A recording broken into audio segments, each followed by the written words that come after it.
the world's largest display of aviation and weapons technology.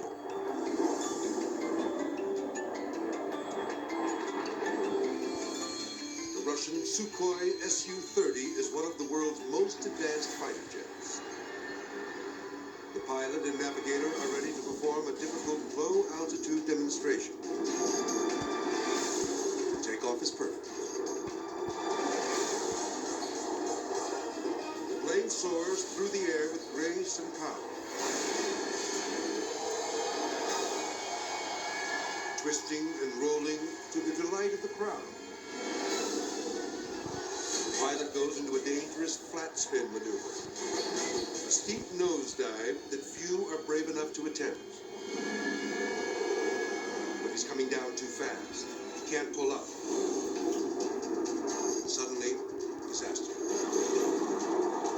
The tail hits the ground and the pilot struggles to regain altitude. But it's too late. Watch again. The left engine scrapes the runway and bursts into flames. The volatile fuel could explode at any moment, so the pilot and the navigator eject. The two men rocket away from the burning aircraft.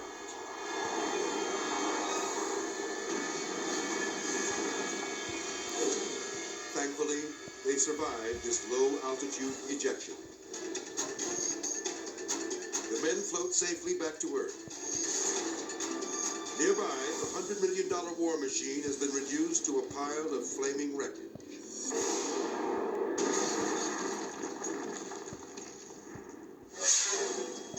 Zermatt, Switzerland. Andy Stafford and his friends Jerry and Brian are out for a day of extreme skiing in the shadow of the Matterhorn. Strong winds and fresh snow have made ski conditions treacherous. Much of the mountain is considered unstable. But these thrill-seekers choose a slope that looks secure. They begin their run. And suddenly,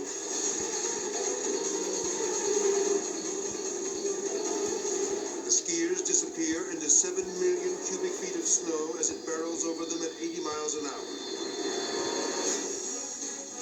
Let's watch again. As they start down the slope, the weight of the skiers triggers a massive avalanche. Brian turns and skis toward the edge of the churning snow.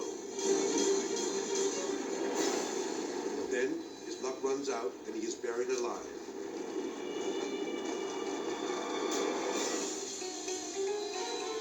Andy shoots down the center of the icy slope. In seconds, he's lost under the crush of snow.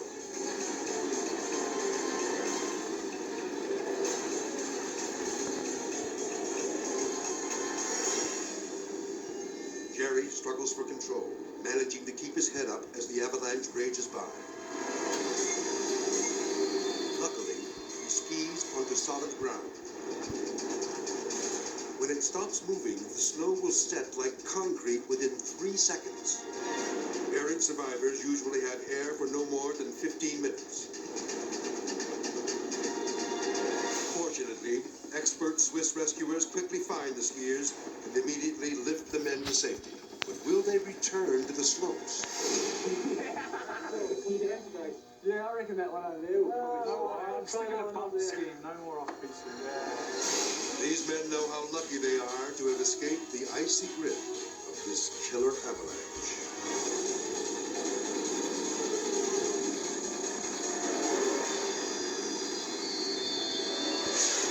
Now, an amazing video classic.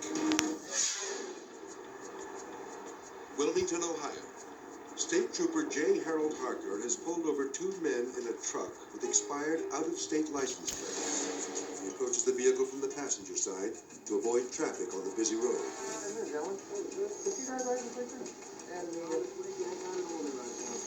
what's showing me is that you got no idea whatsoever in the city. Because the men offer no identification, Trooper Harker is unaware that he's talking to Chevy and Shane Kehoe. 2 brothers known to have ties to anti-government militias. At the time of this stop, Chevy, the driver, is also a murder suspect. He is considered armed and dangerous. Sit back here with me, thanks, sir. don't want you going and searching through all my stuff. I'm not searching for you, sir. I'm going to put you in my car. Listen, sir, I don't want no problem. I don't. You're going in my car, and I'm not violating you, sir. I feel violated. The officer senses trouble. Inside the truck, the passenger, Shane, is acting suspiciously.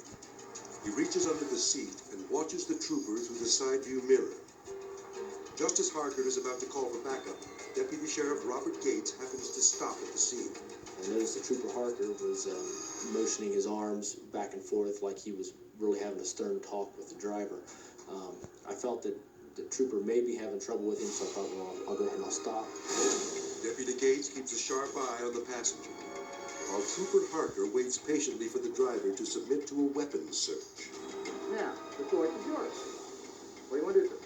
But suddenly, the suspect makes a run for it.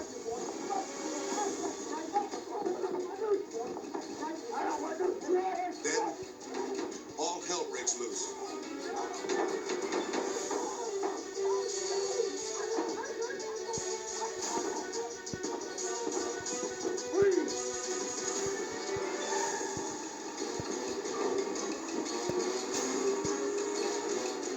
Watch again.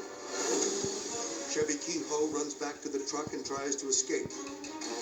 While the policemen struggle to subdue him, Shane Kehoe takes deadly aim at the officers from inside the vehicle. Coming up and over top of the seat is an all-black semi-automatic handgun in the hands of Shane Kehoe. He brings it over the seat, starts to point it towards me. As he's leaning across the seat towards me, I have my gun drawn. I fire 2 rounds. After I fire my rounds, you can see Shane jerk across the seat. And we believe at this time he was struck by one of the bullets, and it was stopped by his bullet-resistant vest. But this gunfight is just beginning. Shane Kehoe emerges from the truck, shooting directly at Deputy Gates. The officer returns fire, but loses his balance and falls flat on his back.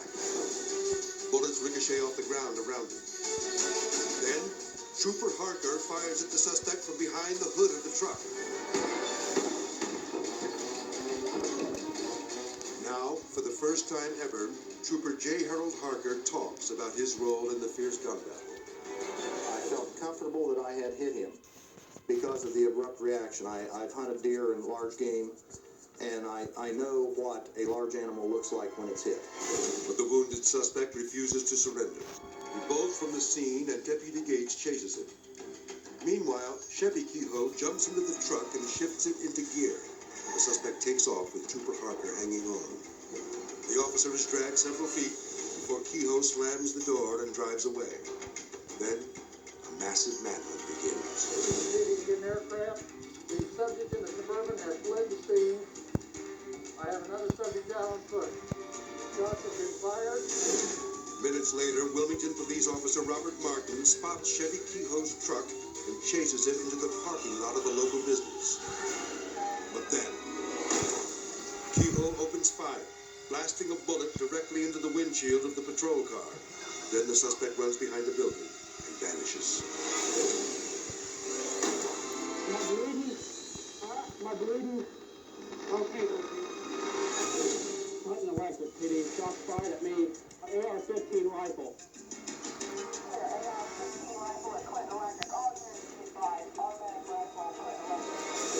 The Kehoe brothers manage to escape, but they are arrested 6 months later and sent to prison. The officers who put their lives on the line will never forget their horrifying brush with the brothers from hell. Next up, passengers panic when their hot air balloon bursts into flames. Plus, a speedboat rockets out of the water and slams into a helpless woman. Then later, a massive wave rips a house apart and plunges it into the sea. When the world's most amazing videos returns. What would you do for 3 pancakes?